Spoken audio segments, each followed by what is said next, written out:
ಸ್ವಾತಂತ್ರ್ಯ ಹೋರಾಟದ ಮಹತ್ವದ ಮೈಲುಗಲ್ಲಾಗಿದೆ. 1930ರ ಸಮಯ ಭಾರತ ಬ್ರಿಟಿಷರ ಆಳ್ವಿಕೆಯಲ್ಲಿ ನರಳುತ್ತಿತ್ತು. ಜನರು ಬಳಸುವ ಉಪ್ಪಿನ ಮೇಲೆ ಬ್ರಿಟಿಷರು ತೆರಿಗೆ ವಿಧಿಸಿದ್ದರು. ಪಾಪ ಗ್ರಾಮಸ್ಥರ ಪರಿಸ್ಥಿತಿ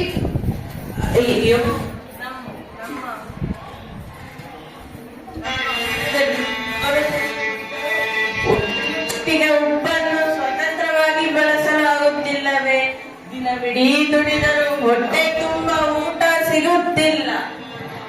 ಮನೆಯಲ್ಲಿರೋ ಮಕ್ಕಳಿಗೆ ಗಂಜಿ ಕೊಡಲು ಉಪ್ಪೇ ಇಲ್ಲ, ಉಪ್ಪು ಕೊಳ್ಳಲು ಹಣವೂ ಇಲ್ಲ. ಉಪ್ಪಿಗೂ ತೆರಿಗೆ ಕಟ್ಟಬೇಕು, ನಮ್ಮ ಬಳಿ ಹಣವಿಲ್ಲ. ಉಪ್ಪು ಸಮುದ್ರಕ್ಕೆ ಕೊಡುಗೆ, ಅದ್ರ ಮೇಲೆ ತೆರಿಗೆ ಹಾಕೋದು ಯಾವ ನ್ಯಾಯ? ಇನ್ನು ಮೌನವಾಗಿದ್ದರೆ ನಮ್ಮ ಮಕ್ಕಳ ಭವಿಷ್ಯ ಕತ್ತಲಾಗುತ್ತದೆ. ಸಿಗೋ ಉಪ್ಪುಗೂ ತೆರಿಗೆ ಕಟ್ಟುವುದಂತಪ್ಪ, ಇದೇನಪ್ಪ ನಮ್ಮ ಕರ್ಮ? ಇದು ಎಷ್ಟು ದಿನ? ಅನ್ಯಾಯದ ವಿರುದ್ಧ ಯಾರಾದರೂ ಧ್ವನಿ ಎತ್ತಲೇಬೇಕು. ಗುಜರಾತ್ನ ಅಹಮದಾಬಾದಿನಲ್ಲಿರುವ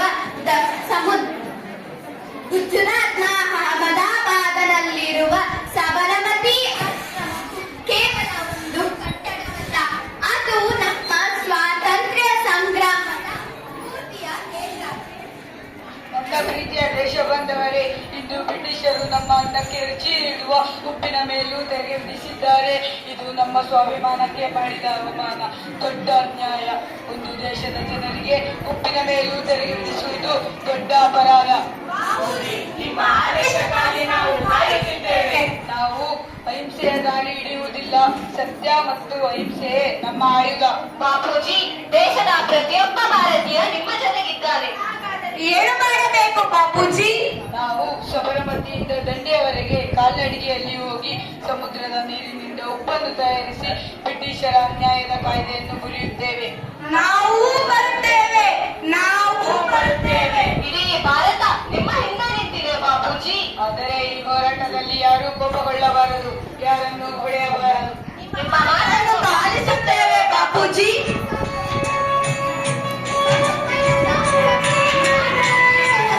ಸಬರಮತಿಯಿಂದ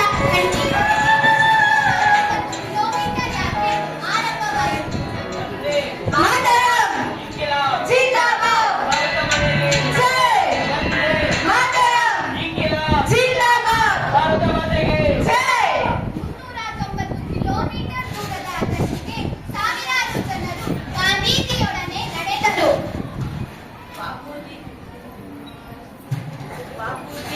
ಹಲವು ದಿನಗಳಿಂದ ನಡೆಯುತ್ತಿದ್ದೇವೆ. ಕಾಲುಗಳು ಸಿಕ್ಕಿವೆ, ಕಾಲುಗಳಲ್ಲಿ ಗಾಯವಾಗಿವೆ. ದೇಶಕ್ಕಾಗಿ ಪಟ್ಟ ಕಷ್ಟ ಎಂದಿಗೂ ವ್ಯರ್ಥವಾಗುವುದಿಲ್ಲ. ನಮ್ಮ ಪ್ರತಿಯೊಂದು ಹೆಜ್ಜೆಯೂ ಭಾರತದ ಸ್ವಾತಂತ್ರ್ಯದತ್ತ ಸಾಗುತ್ತದೆ. ನೋಡಿ ಬಾಪೂಜಿ, ಪ್ರತಿಯೊಂದು ಊರಿನಿಂದಲೂ ಜನರು ನಮ್ಮ ಜೊತೆ ಸೇರುತ್ತಿದ್ದಾರೆ. ಅದೇ ಭಾರತದ ಶಕ್ತಿ, ಏಕತೆ.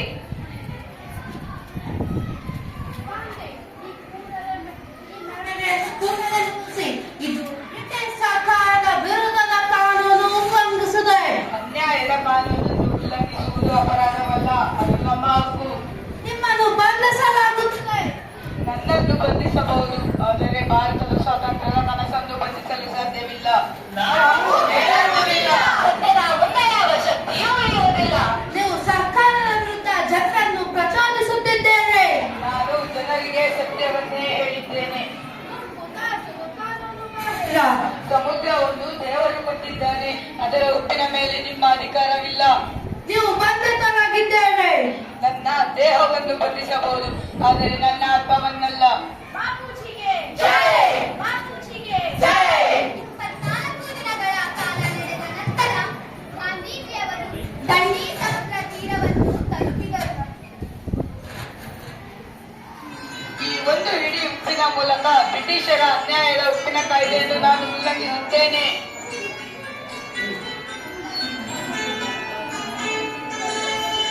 ವಂದೇ ಮಾತರಂ! ಭಾರತ ಮಾತೆಗೆ ಜೈ! ಇದು ಕೇವಲ ಉಪ್ಪಲ್ಲ, ಇದು ನಮ್ಮ ಸ್ವಾತಂತ್ರ್ಯದ ಸಂಕೇತ. ಹೌದು, ಇದು ಕೇವಲ ಉಪ್ಪಲ್ಲ. ಇಂದಿನಿಂದ ಪ್ರತಿಯೊಬ್ಬ ಭಾರತೀಯನು ತಲೆ ಎತ್ತಿ ನಿಲ್ಲುತ್ತಾನೆ.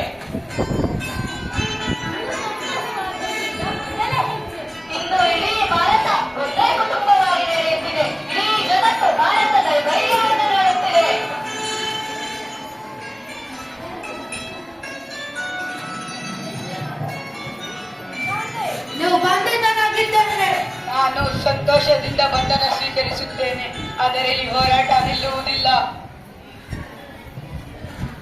ಸಹೋದರರೇ, ಬಾಪೂಜಿಯವರನ್ನು ಬಂಧಿಸಿದ್ದಾರೆ, ಆದರೆ ನಾವು ನಮ್ಮ ಹೋರಾಟವನ್ನು ಮುಂದುವರಿಸಲೇಬೇಕು. ಬಾಪೂಜಿಯವರನ್ನು ಬಂಧಿಸಿದ ತಕ್ಷಣ ನಾವು ನಮ್ಮ ಹೋರಾಟವನ್ನು ನಿಲ್ಲಿಸುತ್ತೇವೆ ಎಂದು ಭಾವಿಸಬೇಡಿ. ನಾವು ಹೋರಾಟ ಮುಂದುವರಿಸುತ್ತೇವೆ, ಸ್ವಾತಂತ್ರ್ಯ ಸಿಗುವವರೆಗೂ ಹೋರಾಡುತ್ತೇವೆ. ದಂಡಿಯಾತ್ರೆ ಭಾರತದ ಸ್ವಾತಂತ್ರ್ಯ ಹೋರಾಟಕ್ಕೆ ಹೊಸ ಚೈತನ್ಯ ನೀಡಿತು. ಸತ್ಯ, ಅಹಿಂಸೆ ಮತ್ತು ಏಕತೆಯ ಬಲದಿಂದ ಭಾರತ ಅಂತಿಮವಾಗಿ ಸ್ವಾತಂತ್ರ್ಯವನ್ನು ಗಳಿಸಿತು.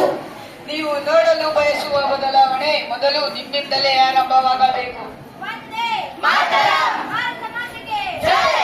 ವಂದೇ ಮಾತರಂ. ಭಾರತ ಮಾತೆಗೆ ಜೈ. ದಂಡಿಯಾತ್ರೆ ಬ್ರಿಟಿಷರ ವಿರುದ್ಧ ಹಿಂಸಾತ್ಮಕ ಹೋರಾಟಕ್ಕೆ ಹೊಸ ಶಕ್ತಿ ನೀಡಿತು. ಒಂದು ಹಿಡಿ ಉಪ್ಪಿನ ಮೂಲಕ ಇಡೀ ದೇಶವನ್ನು ಒಗ್ಗೂಡಿಸಿ ಅಹಿಂಸೆಯ ಕಾನೂನನ್ನು ನೀಡಿದರು. ಸತ್ಯ, ಅಹಿಂಸೆ ಮತ್ತು ಏಕತೆ ನಮ್ಮ ನಿಜವಾದ ನವಶಕ್ತಿ. ವಂದೇ ಮಾತರಂ. ಭಾರತ ಮಾತೆಗೆ ಜೈ. ವಂದೇ ಮಾತರಂ. ಭಾರತ ಮಾತೆಗೆ ಜೈ. ನೋಡಿದಿರಲ್ಲ ಮಕ್ಕಳೇ, ಗಾಂಧೀಜಿಯವರ ಸಣ್ಣ ಕೈಯಲ್ಲಿ ಹಿಡಿದ ಕಡಲಿನ ಉಪ್ಪು ಕೋಟ್ಯಾಂತರ ಭಾರತೀಯರಲ್ಲಿ ಸ್ವಾತಂತ್ರ್ಯದ ಕಿಚ್ಚನ್ನು ಹಚ್ಚಿತು. ಬ್ರಿಟಿಷರ ಸಾಮ್ರಾಜ್ಯದ ಅಡಿಪಾಯವನ್ನೇ ಅಲುಗಾಡಿಸಿತು. ಒಂದು ಮುಷ್ಟಿ ಉಪ್ಪಿನ ಮೂಲಕ ಇಡೀ ದೇಶವನ್ನು ಒಗ್ಗೂಡಿಸಿ ನಮ್ಮ ಸ್ವಾತಂತ್ರ್ಯವನ್ನು ನಾವು ಗಳಿಸಿದೆವು. ಈ ಪ್ರಸ್ತುತ ನಾಟಕವನ್ನು ಎಸ್ ನಿಜಲಿಂಗಪ್ಪ ಅಂತಾರಾಷ್ಟ್ರೀಯ ಶಾಲೆಯ ಹಳದಿ ತಂಡದ ವಿದ್ಯಾರ್ಥಿಗಳಾದ ನಾವು ಪ್ರಸ್ತುತಪಡಿಸುತ್ತಿದ್ದೇವೆ. ಈ ನಾಟಕದಲ್ಲಿ ಗಾಂಧಿಯಾಗಿ ಸಂದೀಪ್, ಸರೋಜಿನಿ ನಾಯ್ಡು ಆಗಿ ಅರುಂಧತಿ, ಜನರಾಗಿ ನಯನ, ಗ್ರಾಮಸ್ಥೆಯಾಗಿ ಪ್ರತೀಕ್ಷಾ, ರೈತನ